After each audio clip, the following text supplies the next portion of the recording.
얘들아, 이제 4월 19일 사회 수업 공부할게. 이번 시간에 배울 목표는요, 나라를 되찾으려는 대한민국 임시정부의 노력에 대해서 공부를 해볼 겁니다. 50에서 52쪽이고요. 교과서 지금부터 시작할게요.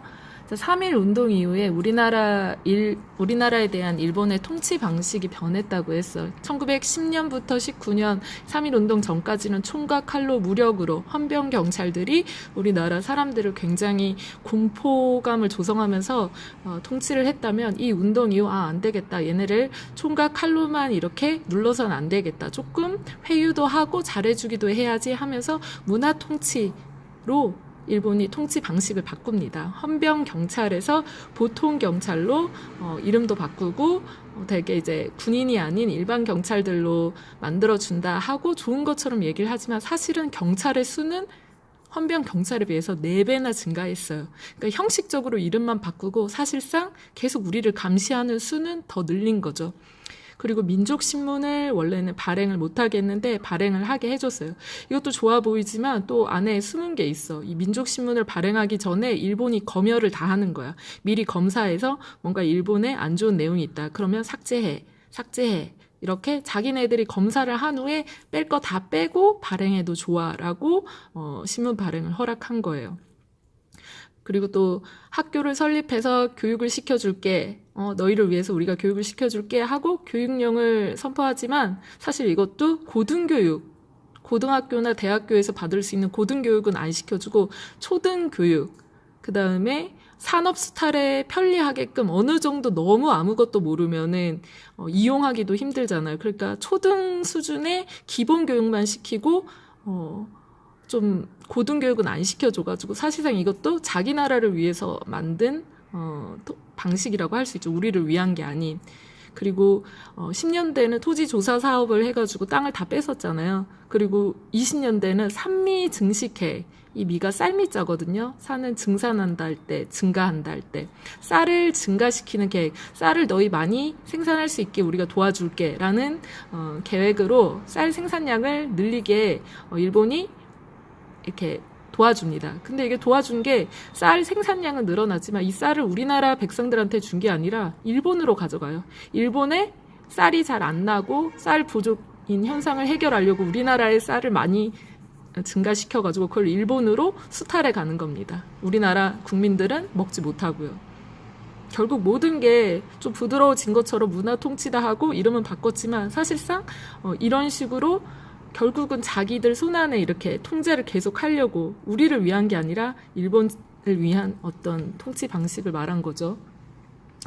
그래서 이런 교육, 근데 또 겉으로는 잘해주는 척 하니까 이런 일본의 통치 방식 때문에 이 시기에 친일파가 굉장히 많이 증가해요. 독립운동을 했던 사람들도 나중에 변절해서 친일파로 변한 사람들이 되게 많아. 그리고 다음 시간에 배울 건데, 1930년대는 일본이 민족 정신을 말살시키는 정책을 합니다. 크게 2가지, 병참 기지하라 한국 신민화 정책이 있는데, 이름을 한국어를 못 쓰게 하고 일본어만 쓰게 하는 거야. 국어도 이제 한국어 쓰면 순사가 잡아가고, 창씨 개명은 일본식 이름으로 다나카, 키무라 이런 식으로 창씨 개명을 해서 일본식 이름으로 바꾸고, 그 다음에 일본의 어떤 묘 같은 거 있죠. 신사를 참배해가지고 일본의 조상들 모셔놓은 그런 곳을 참배, 이렇게 가서 우리 성묘 드리는 것처럼 참배해가지고 그 조상들을 기리라 이렇게 명령하고, 그 다음에 일본과 조선은 하나다라는 주장을 계속하면서 그런 교육을 계속 시킵니다. 너희는 한국인이 아니라 일본인이다. 이름도 일본 이름, 그 다음에 조상도 일본 조상한테 절하고, 문화도 일본 문화, 우리말 사용을 못하게 하고, 우리나라 역사도 왜곡해서 일본의 어떤 완전히 하나로 흡수될 수 있게끔 그런 민족의 정신을 말살시키는 정책을 펼쳐요. 이 병참 기지하는 뭐냐면, 우리나라를 이때 당시 1937년에 일본이 우리나라를 식민지화하고 중국도 식민지 시키려고 중일 전쟁을 계속 벌여요. 중국도 굉장히 일본에 대해서 감정이 안 좋죠. 이 중일 전쟁 이후로 아주 몇 년 동안 중국을 괴롭히는 역할을 일본이 해서 그런데, 이때 중국이 또 큰 나라고 이게 쉽게 먹혀지지 않으니까 우리나라를 미군 기지처럼 우리나라를 군대 기지로 삼아서 식량도 조달하고 뭐 무기도 만들게 하고 우리나라 어린 학생들부터 뭐 어른들까지 다 전쟁 군인으로 동원해서 이 중일 전쟁에 투입시키고 여성들은 위안부로 끌고 가서 일본에 참혹한 일을 당하게 하고 광산이나 무기 공장 같은 데 보내가지고 혹독하게 일을 시켜가지고 일하다가 죽은 사람도 엄청 많고 이런 일들을 쭉 20년대, 30년대, 40년대까지 쭉 하게 돼요. 자, 요게 일본이 했던 우리나라 통치 방식이고요. 이제 대한민국 임시정부 잠깐 볼게. 대한민국 임시정부는 발생된 배경이 뭐라고 했어요?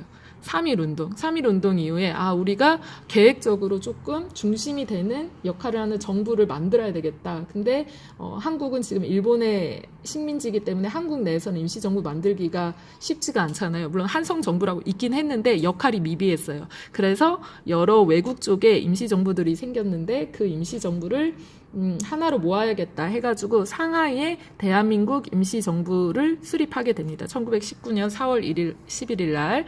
자, 이 대한민국 임시정부의 역할은 굉장히 많았는데 비밀 연락망, 연통제라고 합니다. 비밀 연락망을 통해 가지고 이제 상하이에 있으니까 이 상해에서 지휘를 하는 겁니다. 국내 독립운동을 이 상해에서 이렇게 지휘를 시키고 여기서 중심이 돼가지고 막 이렇게 지휘를 하는 역할을 했어요. 그리고 애국공채라고 독립자금을 모으는데 돈이 있어야 되잖아요. 독립운동을 하려면. 그래서 독립자금 모으기 위해서 애국공채를 발행하고 외교활동, 이제 외국에 나가서 우리나라가 자주국립 국가고 한일 병탄은 우리가 원하는 게 아니고 계속해서 우리나라가 독립할 수 있게 좀 도와주세요 하기도 하고 자주 독립 국가라는 걸 계속 알리기도 하는 그 외국에서 하는 활동, 외교 활동도 계속 대한민국 임시정부에서 했고요.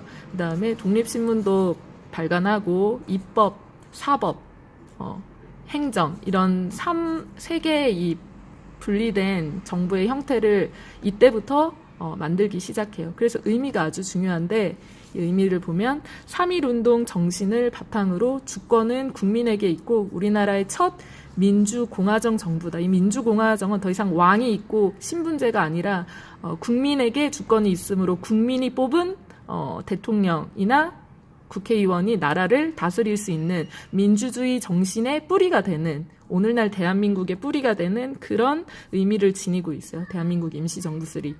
근데 이제 이런 활동을 하지만 일본이 너무 탄압을 하는 거야. 이 독립운동을 걔네는 안 좋아하겠지. 일본은 계속 우리를 식민지화 시키고 싶어 하니까. 그래서 너무 이제 사람도 많이 죽이고 이 외교활동도 계속 반대하고 이러니까 1930년대 약간 이렇게 대한민국 임시정부의 역할이 너무 없어진 거야. 이렇게 활동을 해도 일본이 계속 방해하고. 그래서 김구 선생님이 고민하다가 만든 게 바로 이 한인애국단.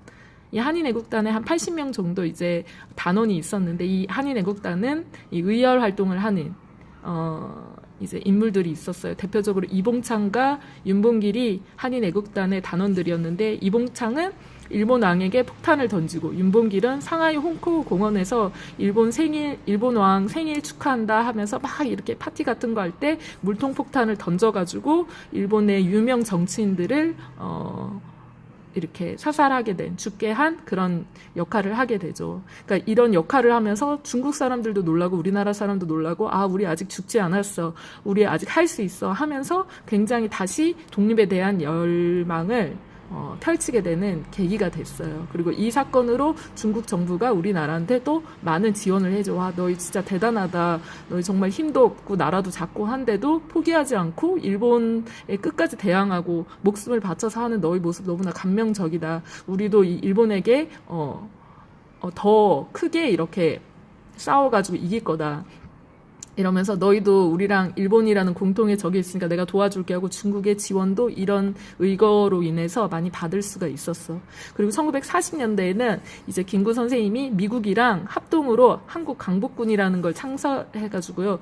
미국 OSS라는 이 군인들이랑 힘을 합쳐가지고 같이 군사 훈련도 받고 우리나라에 있는 이제 일본인들을 물리치게 하려고 이제 협동 작전을 막 이제 연구합니다. 광복을 위해서 우리나라 군인과 미국이 힘을 합쳐가지고 협력해서 일본을 치자 하고 이렇게 준비를 하고 있었어요. 근데 또 안타깝게 안타깝다고 봐야 될지 모르겠는데 이제 1945년에 미국한테 이제 그 히로시마나 여기저기 이렇게 원자폭탄을 맞으면서 일본이 그냥 항복을 해버리면서 식민지를 그냥 우리가 쫓아낸 게 아니라 자기네들이 이렇게 됐어 더 이상 포기다 하면서 그냥 다 물러가 버리죠. 그래서 우리가 조금 수동적으로 광복을 맺었다고도 보는 시각이 있어요. 사실 많은 이런 독립군들이 우리도 광복을 위해서 준비를 했는데 이 역할을 하지 못하고 이 작전을 펼치지 못하고 광복을 맞이하게 됩니다. 여기까지가 대한민국 임시정부의 역할. 그 다음에 우리 책에 보면 3.1 운동 이후에 독립군의 활약이 있는데 이제 한 1920년도에 이제 봉오동에 홍범도라는 장군이 있어요. 대한독립군. 여러 독립군이 이제 국내에서 활동하기가 어려우니까 이 주변에 다 독립군들이 이렇게 여기저기 있었어. 근데 이제 봉오동에 있는, 봉오동 쪽에는 이제, 홍범도가 대한독립군이라고 이렇게, 이 군대를 통솔하고 있었는데, 이제 국내로 팍 들어와가지고 일본이 치고 빠지고 이러니까 이제 일본이 화가 나서 봉오동에, 사람들을 데리고 이렇게 군사들을 데리고 간 거야. 그런데 이 지형적 위치랑 이런 거를 아주 잘 이용해가지고 우리나라랑 일본이랑 이렇게 싸움을 했을 때 우리나라는 뭐 한 10명 내외로 다치거나 죽었다면 이 일본 애들은 300~400명 정도가 죽은 거야. 완전 크게 봉오동에서 우리가 승리를 했지. 그래서 이 봉오동 전투 이후로 굉장히 우리나라 독립운동의 열기가 활발해진 거야. 근데 이제 봉오동에서 한번 크게 지니까 일본이 어때? 화가 나지. 이제 안 되겠다. 너희 그냥 우리가 최선을 다했는 줄 알아? 이러면서 5만 명의 군인을 일본인들이 데리고 아예 진짜 여기 다 쳐버리겠어. 독립군들 다 내가 쳐버리겠어 하고 이제 대대적으로 토벌하겠다 하고 위로 올라갑니다. 이 만주 쪽으로 군사를 이끌고.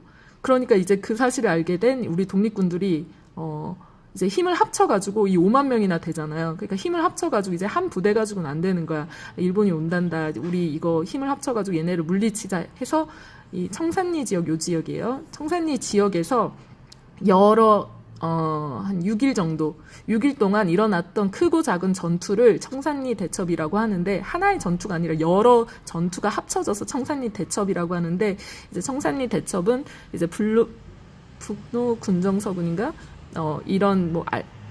이러면 지금 안 해도 돼요. 김자진이 이끄는 독립군이 이제 주축이 되고, 홍범도도 합쳐지고, 또 다른 이런 독립군들도 다 합쳐져가지고, 이 5만 명 대 우리나라 군인 한 3,000명 정도 됐을 거예요. 3,000명 대 5만 명의 군인이 이렇게 싸웠지만, 우리가 굉장히 지략적으로 또 지형을 잘 이용해가지고, 크게 승리를 합니다, 여기서.